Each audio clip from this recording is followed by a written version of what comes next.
Pessoal, bom dia. Venho falar aqui a respeito do nosso programa ABB Comunidade. Do que se trata esse programa? De onde ele é embasado? Quais os documentos para estarmos fazendo essa parceria? O que se trata o programa, né? O programa Integração ABB Comunidade. Aqui nós temos o projeto político-pedagógico. O que seria o projeto político-pedagógico? Toda instituição, desde que tenha necessidade de constituir parceria, precisa de um projeto. Tudo aquilo que precisa estar a longo prazo atuante precisa de um projeto. Por que político? Político é a palavra em si, administração, né, gente? Polis, vem do grego. Então, esse projeto político, ou seja, um projeto administrativo, pedagógico, que seria pedagógico? O caminhar da aprendizagem, o caminhar da vida da criança. Então, no momento que a gente fala projeto político pedagógico, a gente fala de toda uma estrutura projetada dentro de um campo pedagógico, dentro de uma sequência de aprendizagem. Aí a gente vem, o projeto ele é administrativo pedagógico, ou seja, tudo aquilo que envolve a aprendizagem, a administração está no meio e é necessário um projeto. Então eu venho aqui mostrar para vocês do que se trata um projeto dentro do programa Integração ABB Comunidade.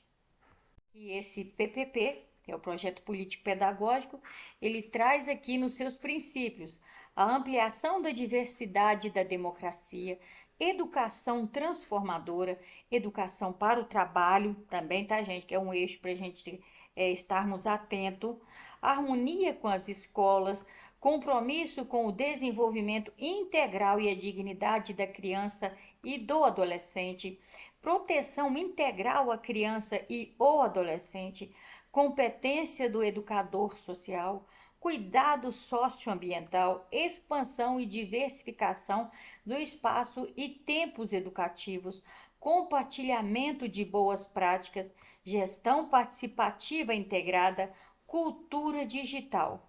Legal, gente. O que seria marco legal? Toda legislação que ampara a criação e a constituição desse projeto. Né? Aí a gente já tem a Declaração de Direitos Humanos, é uma das principais, né? Convenção sobre os Direitos da Criança, né?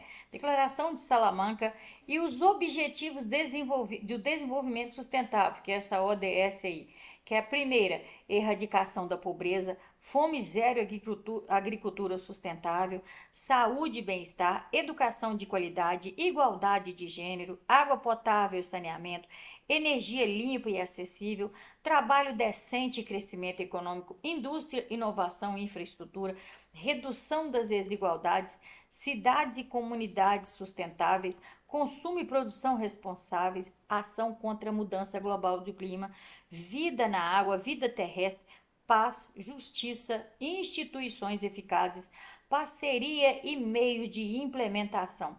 Ou seja, esses são as ODS as quais a gente precisa estar atuando dentro do nosso planejamento. Ou seja, esse PPP ele já tem a base generalizada de tudo aquilo que a gente precisa trabalhar. Legislação estadual, gente, que no caso é no âmbito nacional aqui, ó. Constituição da República Federativa do Brasil, que já ampara o direito social e individual, né? Estatuto da Criança e do Adolescente, Lei de Diretrizes e Bases da Educação, o Plano Nacional de Educação, que os parâmetros curriculares nacional, a BNCC, que é a Base Nacional Curricular Comum, Programa Nacional de Direitos Humanos, Plano Nacional de Educação em Direitos Humanos. Então, temos na questão nacional os macrocampos os macros que a gente tem em defesa de estarmos constituindo o programa. Também temos aí dentro da área filosófica, né, que são os marcos teóricos, a gente tem a abordagem multireferencial, abordagem histórico-cultural do desenvolvimento humano, pedagogia libertadora, pedagogia dos direitos, trabalho, prática pedagógica, né? Como a gente vai trabalhar. E os objetivos. Nós temos o objetivo geral e o objetivo específico. Vamos focar aqui no objetivo específico nós temos que desenvolver competências socioemocionais e cognitivas na criança, integrar as tecnologias digitais no contexto pedagógico de ensino e aprendizagem, capacitar os educadores sociais responsáveis pelo desenvolvimento das ações, promover ações de assistência social e voluntariado envolvendo escola, família e comunidade. Na prática pedagógica, a prática pedagógica do programa é sustentada por uma concepção de educação que privilegia a construção coletiva do conhecimento e favorece o desenvolvimento do pensamento crítico e criativo, a autonomia, a inclusão e a consolidação da cidadania. Então, a gente sempre está baseado na questão da cidadania, formar pessoas como cidadão. Qual seria a metodologia usada para desenvolver o projeto ABB? Metodologia aqui, gente, a aprendizagem é construída a partir de procedimentos operatórios como a observação, a experimentação, a comparação, a análise e a síntese. Esses procedimentos são desenvolvidos em diferentes atividades, muitas vezes organizados de forma de projeto de trabalho ou resolução de situação-problema. No nosso caso, a gente sempre trabalha em formato oficina, gente. Por que oficina? O próprio nome já diz, ó, muitas vezes organizado em forma de projeto de trabalho. Projeto de trabalho é o mesmo que oficina. Qual trabalho a ser feito, não é? Então, se vai ter este trabalho, quem que eu vou designar para qual função? Ali você cria uma equipe, né? Quando a gente fala oficina de trabalho, cada um dentro daquela oficina de trabalho tem uma funcionalidade. Então, se trata de um projeto de oficina de trabalho, que aqui no PPP vem escrito desta forma, muitas vezes organizado de forma de projeto de trabalho. Então, para ficar bem entendido essa questão. Já que é um projeto de trabalho, qual é o tema desses trabalhos, nessas oficinas que vocês falam, né? Aqui está o macrocampo do conhecimento. Os temas propostos para estudo harmonizam-se com o currículo escolar e estão distribuídos em 9 grandes grupos de conhecimento, denominados macrocampos. Muitas vezes pensam que a ABB não tem nada a ver com o currículo escolar. É o contrário, gente. É uma estrutura integrada. O próprio nome fala, se é integral, é tempo integral. Então, é uma estrutura integrada à educação e à ação social, né? Porque a gente está desenvolvendo o ser humano como um ser integral. A gente não vai preocupar com ele só em termos de aprendizagem. A gente vai ter que preocupar com ele em termos de saúde. A gente é necessário estar fazendo essa conectividade do serviço público para a gente estar formando um cidadão consciente lá na frente. Então, o trabalho em primeira linha é 9 grandes grupos de conhecimento denominados macrocampos. Acompanhamento pedagógico, que é leitura e escrita. Acompanhamento pedagógico, matematização, comunicação e tecnologia da informação, cuidado socioambiental, cultura e arte, direitos humanos e cidadania, esporte e jogos, saúde integral, trabalho e protagonismo. Então, não há o que se falar que vamos trabalhar só arte e deixar as outras propostas. Aí, o que o nosso PPP mais específico pega todos esses macrocampos e transformamos isso em oficina do trabalho, com aquela parte lá em cima já foi denominada e eu já expliquei aqui para vocês. Das oficinas que a gente vai estar montando, teremos aí o acompanhamento pedagógico, né, que é leitura e escrita, conteúdos necessários ao domínio da língua oral e escrita, que favoreçam a comunicação, o acesso à informação, a expressão, o compartilhamento de ideias, visão de mundo e a produção de conhecimento, decorrendo em participação social afetiva. Ou seja, não tem possibilidade da gente falar que uma criança ela está sendo integrada ao mundo do trabalho, ao mundo da comunicação, uma vez que ela não sabe ler, uma vez que ela não tem como entender o que está escrito, a porta ali é o Banco do Brasil, ou ali é uma loja tal, ou esse endereço que me passaram, eu sei como perfeitamente chegar até ele. A questão da digitalização da informação, que você pega um Google Maps, você já sabe até onde está aquele determinado local que você precisa ir. Então, essa cultura digital e essa cultura de leitura de mundo, ela não está focada só no ABCD da grafia das palavras, ela está numa informação tão integrada, digitalizada e ao mesmo instante de leitura de mundo, que ela é muito mais complexa do que só uma alfabetização em forma alfabética. Ela está numa alfabetização em conhecimento de mundo. Então essa é a nossa responsabilidade. Logo em seguida vem o acompanhamento pedagógico da matematização.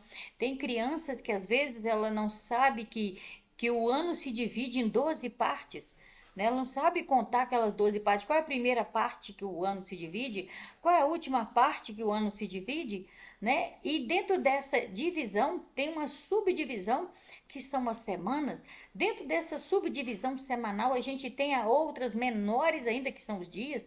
Dentro dessa menor que é o dia, a gente tem lá as horas. E dentro das horas, o que a gente tem?